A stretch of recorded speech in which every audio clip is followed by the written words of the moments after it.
নমস্কার, আশা করি আপনারা সকলেই ভালো আছেন। আজকে আমি যে প্রোগ্রামটা শুরু করছি তার আগে আপনাদেরকে একটা কথা বলে দিই যে আপনারা প্রোগ্রাম দেখছেন, আপনাদের যদি ভালো লাগে অবশ্যই সাবস্ক্রাইব করবেন, বেল আইকন টিপবেন, তার সাথে সাথে আমি বলবো আপনারা শেয়ার করবেন। এবার যে নম্বরটা আপনাদের বলছি 9163525786, এই নম্বরটাতে আপনারা আমার সাথে কথা বলতে পারবেন ওভার ফোন কনসালটেন্সি। আপনার জন্মছক নিয়ে আমার সাথে কনসাল্ট করতে পারবেন, তার জন্য ফর্মালিটিস আছে, আপনি এই নম্বরে ফোন করে সমস্ত কিছু জানতে পারবেন। আমি আজকে আপনাদের জানাবো, কে না চায় বলুন, কে না চায় ভালো বিয়ে হোক, কে না চায় ভালো জীবনসাথী পাক। এবং এমনও মানুষ আছে যারা প্রেম করেও বিয়ে করতে চান, অনেকের আছে। আজকাল তো ম্যাক্সিমাম দেখছি প্রেম করেই বিয়ে হয়। কিন্তু আমি একটা রিকোয়েস্ট করব, যখনই আপনি প্রেম করে বিয়ে করছেন, প্রেমিকার বা প্রেমিক সব কিছু তো আপনারা জানতে পান, নাম জানেন, বাবার নাম জানেন, ওর বাড়ির সমস্ত খবর রাখেন, মা কেমন আছে সমস্ত কিছু জানেন, শ্বশুর কেমন হবে সেটাও জেনে নেন ওই ছেলের কাছ থেকে, সব কিছু তো জেনে নেন। শুধু একটা জিনিস জানতে ভুল করে দেন, শুধু এটাই জেনে নেবেন তার রাশি কী আছে। এটা তো জানলে অনেক কিছু আপনাদের সুবিধা হবে। এটা তো প্রোগ্রাম আমি করে দিয়েছি, আগে আপনারা দেখেছেন। আজকে আমি জানাচ্ছি, যদি প্রেমের বিয়ে করতে চান বা ভালো জীবনসাথী চাইছেন, বা কোনো অসুবিধায় পড়ে যাচ্ছেন, বা বিবাহতে দেরি হচ্ছে, কিছুতেই আপনার সঠিকভাবে বিয়ে লাগতে পারছে না এবং ভালো পাত্রও পাচ্ছেন না, আমি সেটাই আজকে উপায়টা আপনাদের জানাবো। একটা উপায় আপনাদের, খুব ছোট্ট উপায়, এমন কিছু খরচাও নেই।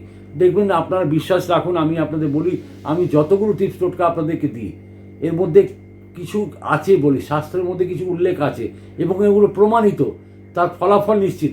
হ্যাঁ, টোটকা করার জন্য আপনি জেনে রাখবেন সবসময় এটা বিশ্বাসটা রাখতে হবে। আপনার মনের মধ্যে সবথেকে বড় জিনিস হচ্ছে বিশ্বাস। বিশ্বাসটা যদি রেখে আপনি করছেন, তার মানে আপনি জয়ী আছেন, আপনি গেনার আছেন, আপনি হার মানবেন না, হার মানতে নেই। সব কিছুতে উপায় আছে, উপায়ের মধ্যেই সব কিছু আমরা পেয়ে যাই, আমরা জানি। দেখুন, জিনিসটা হচ্ছে টোটকা কি হয়। টোটকা হচ্ছে, যদি আপনি মন প্রাণ দিয়ে আপনি ভালো করে যদি করেন, তাহলে ঈশ্বরকে আপনি আপনার কাছে দাঁড় করাতে পারেন। জানেন আপনি জেনে রাখুন, যে টোটকাগুলো আপনি একদম, আমি অযুক্তি কোনো কিছু কথা বলি না, যুক্তি নিয়ে সব কিছু বলি। আপনি জানেন, আমার উদ্দেশ্য হচ্ছে এটাই, যে আপনাদের ঘরে ঘরের মধ্যে আমার যে প্রোগ্রামগুলো যাচ্ছে, আপনারা এত তাড়াতাড়ি, এত সাবস্ক্রাইবার বেড়ে গেল এত তাড়াতাড়ি, তা আমার তো খুব খুশি হয় যে আপনারা এত ভালোবাসেন। আপনাদের ভালোবাসা পেয়ে আমি আরও ভালো ভালো টিপস টোটকা আপনাদের জন্য যাতে দিই, যাতে আপনাদের জীবনটা ভালো হোক আর আপনাদের জীবনের কোনো রকমের কোনো অসুবিধা যেন আপনারা না পড়েন।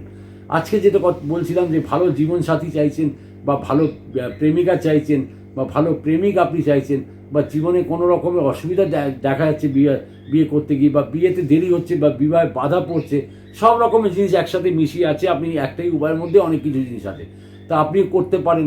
কোনো এমন কিছু বয়সের কোনো ব্যাপার নেই, যে আপনার বয়সের ছেলেরাও এমন আছে, আমার কাছে অনেক ছেলেরা আসেন, তার বয়স হয়তো 38-40 হয়ে গেছে, বিয়ে এখনও হয়নি। একটা চিন্তার বিষয়, বাড়িতে মা রয়েছে, তার বৃদ্ধ মা রয়েছে, সে চাইছে একটা বৌমা আসুক, বা সংসারটা ভালোভাবে চলতে পারো।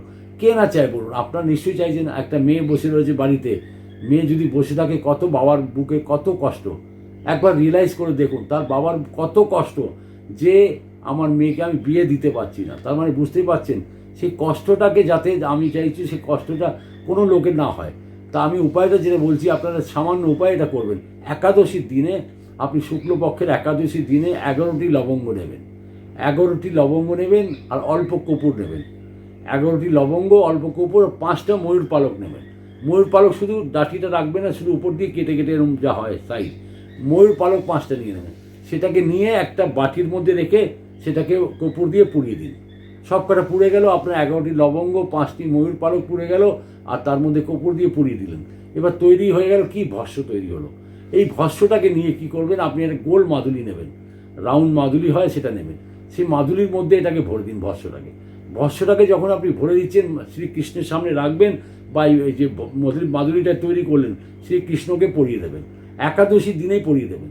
পরিয়ে তারপর আপনি সেটাকে তুলে নিয়ে পরের দিন, দ্বাদশীর দিনে আপনি কী করবেন, ওটাকে তুলে আপনার গলায় পরে দিন। সে ছেলে হোক মেয়ে হোক, আপনি যদি চাইছেন একটা ভালো জীবনসাথী আপনার জীবনে আসুক, বা আপনার বিয়েতে কোনো রকম বাধা না পড়ুক, যা আর কি বলবো, যে আপনাদের মানে কি বলবো, মানে বিয়েতে কোনো রকম এমন কোনো বাধা বিঘ্ন না হয়, যেটাতে আপনি হয়তো অনেকবার ফেস করেছেন। এমন তো অনেক ছেলে মেয়ে আছেন, মানে বিয়েটা পাকা হয়ে গিয়ে ভেঙে গেছেন, হয়তো ভগবানের ইচ্ছে তাই ছিল।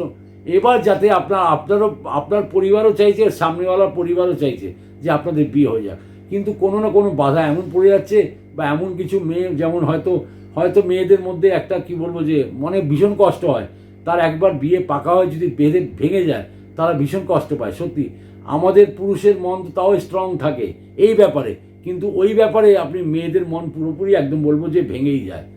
এবার কথা হচ্ছে হয়তো আপনাকে দেখতে আসছে, আপনি হয়তো ভাবছেন কি আমাকে পছন্দ না করলে আর আমি বারবার কিন্তু বসবো না, ছেলেকে বারবার দেখতে গিয়ে আমি বসবো না। অনেকে আছেন এটা রেগেও যান, তার সত্যি কথা, যদি বারবার এই জিনিসটা হয়তো রেগেও যায়। এবার যাতে আপনার সুখের বিয়ে হয় আর সুবিধার বিয়ে হয়, কোনো রকম বাধা বিঘ্ন না পারে, আপনার জীবনটাও মানে বিবাহিত জীবনটাও সুখে চলুক, তাহলে এই ছোট্ট উপায় একটা করে ফেলুন। কী করবেন, কৃষ্ণের ফটো বা মূর্তি যদি থাকে সেই মাদুলিটাও ওনাকে পরাবেন, তারপরেই আপনি পরের দিন সকালে সেটাকে তুলে নিজের গলায় পরে দেবেন। একাদশীর দিন করবেন, দ্বাদশীর দিন পরে নেবেন। একাদশীর দিন করলেন, দ্বাদশীর দিন পরে নিয়েছেন আর পরে থাকুন। এবার দেখুন তার মজা, শ্রীকৃষ্ণের মজা দেখুন যে কি সুন্দরভাবে আপনার, শুধু আপনি এটা জেনে রাখুন ভগবান সবার একটা নিশ্চিত মানে ডেট ফিক্স করে দিয়েছে, এই দিনে তোমার বিয়ে হবে, এই দিন তোমার এই হবে, তিনি ফিক্স করে দিয়েছেন। আর সেটাতে যখন ফিক্স করে, যখন কৃষ্ণের হাত ধরে নেবেন আর রাধে রাধে, শুধু মন্ত্রটা কিছু না, আপনাকে শুধু রাধে রাধে বলতে হবে। রাধে রাধে হাত তুলে বলুন আর দেখুন আপনার শ্রীকৃষ্ণ আপনার হেল্প করেন কি না। আপনার কোনো রকমের বিবাহের কোনো রকমের মানে বাধা বিঘ্ন থাকে একদম দূরীকরণ হবেই হবে। শ্রীকৃষ্ণের ফটোতে যখন পড়াচ্ছেন বা মূর্তিতে পড়াচ্ছেন, তারপর নিজের গলায় যখন পড়ছেন, ওনার আশীর্বাদ আপনি পেয়ে যাবেন। আর মনে মনে শুধু রাধে রাধে বলতে থাকুন।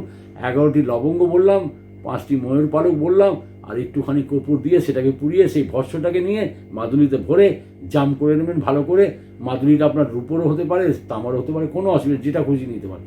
রূপোই নেবেন, রূপো নিলে ভালো হয়। তা রূপোর যদি মাদুলি নিয়ে আপনি তার মধ্যে ভরে নিন, সেদিন একাদশীতে তৈরি করে আপনি শ্রীকৃষ্ণকে পড়াবেন। দ্বাদশী দিনে ওইভাবেই লাল কারে পরে গলায় পরে নিন বা বাজুতেও পড়তে পারেন, যেটা আপনার সুবিধা হয়। এটা করে দেখুন, আপনি চমৎকার দেখুন। আমার এই ছোট ছোট উপায় কিন্তু বিশাল বড় কাজ দেবে।